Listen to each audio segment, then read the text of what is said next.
Hello and welcome to Hamer Reviews. My name is Christopher Hamer and welcome to part 3 of my How I Make My YouTube Video series looking at lighting. Now in the first 2 videos we looked at LED panel lights more generally.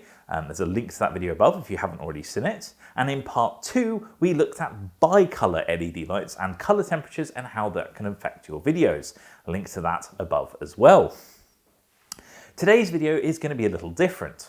I'm going to delve into my actual setup and tell you about LED studio lights, specifically the larger style lights that are not panel lights, that also use LED, that are continuous lighting. Sounds like a bit of a mouthful, but I assure you it's not. The main difference between studio lights and panel lights is that the LED element of the studio lights is very small, but produces a huge amount of light. And as such can be really good if you want to work a little bit more creatively. What's more, because you have a very harsh single point of light, you can choose to modify that light as you see fit.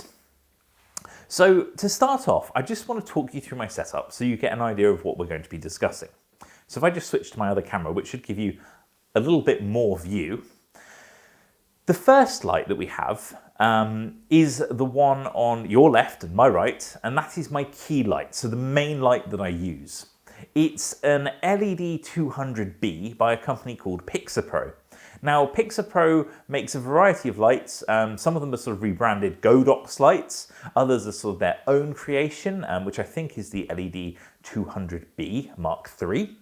And their lights are fantastic because they are relatively low cost, but extremely high performance. So that light there is just under £500, and you add, in this case, a PixaPro octagonal softbox, which is the massive thing in front of it, and that diffuses the light to give me a nice even light. And that's a 150 centimeter softbox, and it's huge. It's probably bigger than I needed, but I'd ordered it and got it, so I've run with it. But in an ideal world, it would probably be a bit smaller. My second light is the one to my left and your right, and that light is an LED 100D Mark II Plus. So that light's a little less strong than the LED 200. It's attached to a 90 centimeter softbox, which I think is the ideal size, but it is also producing a nice soft light through that softbox. And then my third light is the one that I use for highlights. So this light is specifically designed to light up the top of my desk and the top of my head. And that's an LED 100D Mark II. And that's just a Godox sort of rectangular softbox that I use for that. So as you can see, the lighting setup's not too complex, but I'd say it's probably fairly advanced. But the interesting thing about all 3 of these lights is you can change how you use them. So what I'm going to do now is something I wouldn't usually do, and I'm going to remove the massive softbox on top of the key light, and I'm going to replace it with essentially a spotlight attachment. And what you're going to see is the difference between that nice soft diffused light and very harsh light. And I'm going to use that as an introduction into the studio lights that I use, and then we're going to have a look at one on the desk in a bit more detail. So hopefully you can already see the difference that this has made. I've got a huge shadow behind me now. I've even got the shadow from this panel light on me as well. So it makes a huge difference removing that massive softbox. What I've now put in front, instead of that 150 centimeter softbox, is one of these. It's essentially reflecting the light from the single point, and on top of this I have a little diffuser panel. Now you don't have to use that diffuser panel, and it's probably making the light a little bit softer, but my main reasoning for using it is so that I don't get totally blinded by the tiny point LED that's in there. But as you can see, that gives us this really harsh light. So you can see the power that these lights are capable of.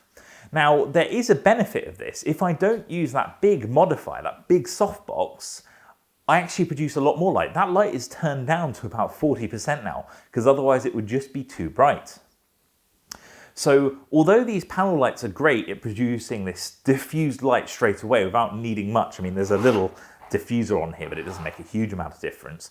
The biggest change with these studio lights is the power you get and the ability to then modify it how you want.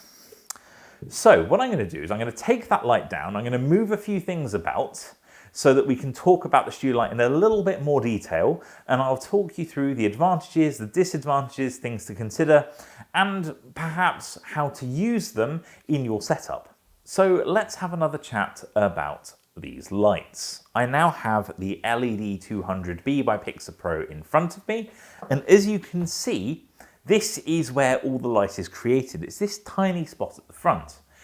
It's actually quite small if you think about it in comparison to that massive LED panel that we had before, but this produces many times more light. In fact, it produces 16,000 lux in total, which honestly is a huge, huge amount. As you can see on this, there's actually strips of different coloured LEDs, and the reason for that is this is a bi-colour light, which goes back to that second video that I recorded. So this is actually capable of producing 3200 Kelvin to 5600 Kelvin of light, rather than just 5600 Kelvin, so daylight, which is what all my other lights are fixed at. I don't mind them being fixed usually. I use this at 5600 Kelvin most of the time. However, if I need to go somewhere on location that has variable lighting, I bring this light with me because it's the most versatile. So what's the advantages to using something like this? Well, as I said, it's light modifiers. And if you look at the front, you can see there's these indents around the central ring, and that's actually a locking system called the Bowens S-mount. Bowens also produces lights, and they're probably one of the larger manufacturers, but they mostly focus on photographic lights, so flash units, but their mount has become ubiquitous in the lighting industry. So if I remove that diffuser that I mentioned earlier off my spotlight here, as you can see, I just match up those three rings and turn, usually with both hands, and it locks in place. And this now has my light modifier attached to it, and as you can see, as the light comes out of those LEDs, it's going to get bounced around and produce that lovely spotlight effect that we had earlier with those really harsh shadows. What you can also get is softboxes. Now, softboxes are quite interesting. They essentially diffuse the light. So I'm just going to grab my large softbox so we can talk about that.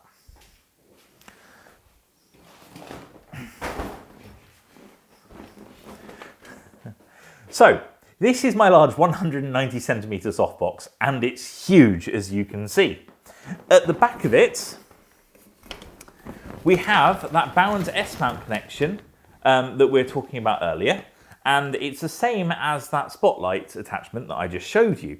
It just goes on the light, turns around, and essentially clicks into place. This is actually surprisingly light given its size, because it's essentially one big tent. So I'm now going to move around, and I'm just going to remove the first layer that I have on this light. So you can see this grid.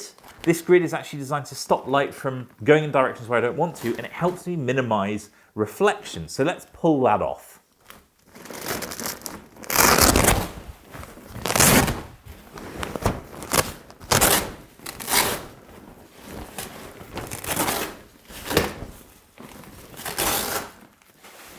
So everything about these lights is designed to be quick and easy to change. So if you need to change the light for your lighting situation, you can. As you can see, I now have this massive white panel. Now behind that is essentially where this softbox becomes interesting. And I'm now going to pull that out. As you can see,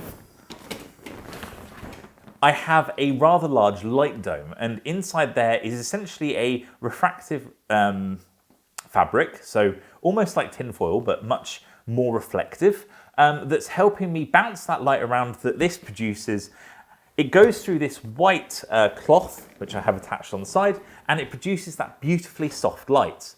The larger the softbox, the softer the light you get, which is why this large softbox actually is very useful. So if I just get rid of this for a minute, we're going to continue talking about that light. So we've now kind of talked about light modifiers, and the rectangular one I have above me works in the exact same way, and we've talked about the studio light.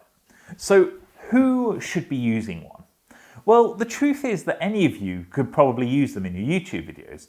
They produce lovely soft light, and to be honest with you, they're not at all difficult to use. I mean, I know this has quite a few buttons on the back, but they're just for presets. The main things that you need is the little sliders here that either change the color temperature or the light output, i.e. how strong the light is.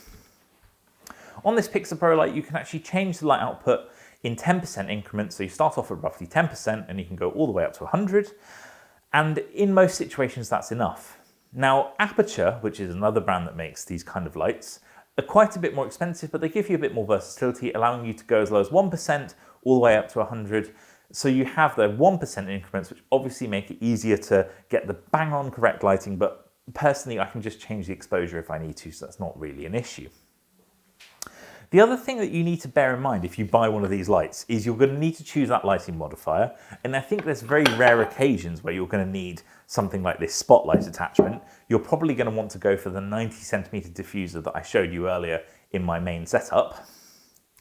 And then obviously you're going to need a light stand. Now, unlike LED panel lights, these are very, very heavy. So you're going to want to make sure that you have a sturdy light stand so that your new investment doesn't come crashing down to earth. But the thing is, your new investment doesn't need to be as high as you think it does. Yes, this light is expensive at about £500, and the Aputure C120D I think goes for around £900, if not more. And Aputure has something like the C300D, which is even more expensive than that, and you're starting to go well above £1,000, and it produces roughly the same light output as this PixaPro LED 200B. But I only bought this one new. All my other lights were bought on eBay secondhand, and I've paid less than £150 for both other lights. Add to that the light modifiers, that 90cm diffuser dome can go as low as £50. So actually for £200 you can get yourself a pretty solid lighting system, because you just need one of these studio lights and one of those softboxes to produce fantastic videos. The reason I use three is I really like to have my desk lit up so whatever product I'm talking about can be in good light.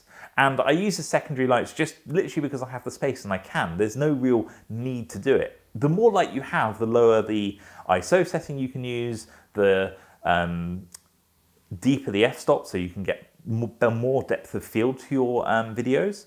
But the fact of the matter is, it depends on what you want to achieve. If, for instance, you're doing beauty videos, I think one of these softboxes and studio lights would probably work best, because you want that slightly harsher light. Whereas if, for instance, you're sitting at a desk and you're talking about a variety of products and you want more even lighting, perhaps multiple softboxes would work for you and multiple lights. I don't think that most people need more than 3 lights. Obviously, there are different setups. So if you go to the more pro setups, you sort of have lights above you and maybe you have a key light at the side, but you can work that out as and how you need them. But personally, I think that the sort of 2 to 3 softboxes is an ideal setup, but 1 softbox is more than enough. In fact, when I started using these lights, I started off with 1 and I was extremely happy with those results. So LED studio lights are a lot more powerful than the LED panel light counterparts. They produce more light. In fact, they can allow you a lot more versatility because you can then work with and diffuse that light as you need to. When it comes to softboxes, I think you need to work out how much space you have. Can you afford to put a big softbox in? And then once you actually set it up with one of these studio lights, get your camera out, work out your exposure that you want to do your videos at, and then from there work out the strength of the light and whether you can diffuse your light more. As much as I showed you that my lights have the dome and then a single layer of diffuser, that white fabric, diffusing the light, you can actually put a second one further back to give you even softer light if you want to. Though personally, I prefer to have a little bit of shadow just to give you a little bit of definition on those videos. Don't get me wrong, I am by no means a lighting expert. I just want to give you some idea of how I make my YouTube videos and as a result, hopefully help you with yours. But if you want to comment and add some questions about your lighting setup, I'd be happy to help. Equally, if you want to give some more advice or want to go into a topic in a bit more detail, let us know. I'd be happy to discuss it. And equally, I'm always willing to connect to YouTubers that are doing more and more lighting stuff. There's some great people out there. So I'd always recommend searching whatever it is you want to know because someone's probably already done it before and can probably help you out. Thank you very much for watching. I hope you found this lighting series useful. In the next video, we're actually going to be looking at sound. I'm going to be talking about the different sound setups that I've used and the one that I finally settled on. And from there, we'll probably go into a few different areas, such as my editing process and some of the other equipment I use as well. Thanks very much. Please subscribe if you haven't already, because it really, really helps the channel. And I hope to see you again next time. Goodbye.